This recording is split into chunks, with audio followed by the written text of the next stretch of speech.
Hi friends, இன்றைக்கி என்ன video பார்க்கணும்னா பீஃப் பிரியாணி செய்ய போகிறோம். நாங்கள் எப்படி செய்ய பார்க்கலாம். ஃபஸ்ட்டு பீஃபு ஒரு குக்கரில் கொட்டிக்கலாம். கொட்டியும் போட்டு கழுகி வச்சுக்கலாம். கழுகுனதுக்கப்புறம் மஞ்சப்பொடி, கரம் மசாலா, உப்பு,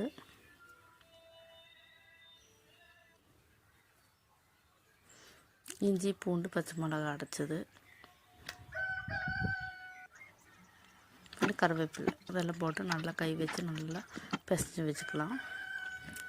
இப்போ 5 விசில் எடுத்து வச்சுக்கலாம் பீஃபை.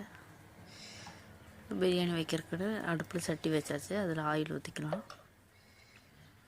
பட்டை போட்டு பெரிய வெங்காயம் போட்டுக்கலாம்.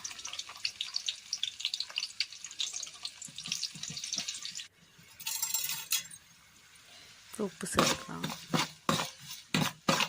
உப்பு சேர்த்து நல்லா வணங்கி கொடுத்துக்கலாம் வெங்காயத்தை. இப்போ கொத்தமல்லியும் புதினாவும் சேர்த்து அதையும் வணக்கிக்கலாம். தக்காளி சேர்த்துக்கலாம்.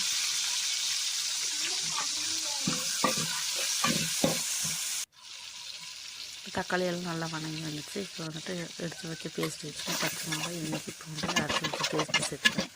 அதையும் நல்லா வணக்கிக்கலாம். இப்போ பீஃபெல்லாம் நல்லா சாஃப்டாக வெந்துருச்சு. இப்போ வந்துட்டு காஷ்மீரி மிளகாய் பொடி போட்டுக்கிறேன். அதுக்கப்புறம் கரம் மசாலா போட்டு நல்லா வணக்கிக்கலாம்.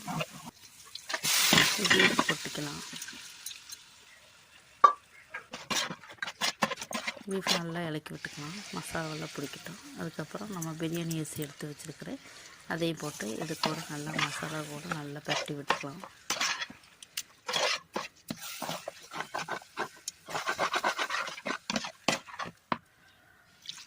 இப்போ தண்ணி ஊற்றிக்கலாம். பிரியாணிக்கு தேவையான தண்ணி ஊற்றி கொதி வர்ற வரைக்கும் வெயிட் பண்ணிக்கலாம். இப்போ நல்லா கொதி வந்துட்டுருக்குது. இப்போ நெய் சேர்த்துக்கலாம். நெய் சேர்த்து நல்லா இலக்கி விட்டுக்கலாம். இப்போ பிரியாணியெல்லாம் நல்லா தண்ணி ஊற்றி நல்லா வெந்து வந்துடுச்சு. இப்போ பாத்திரத்தில் பிளேட்டில் மாற்றிக்கலாம். பிரியாணி, பீஃப் கிரேவி, தயிர் வச்சு சாப்பிட்டாச்சு.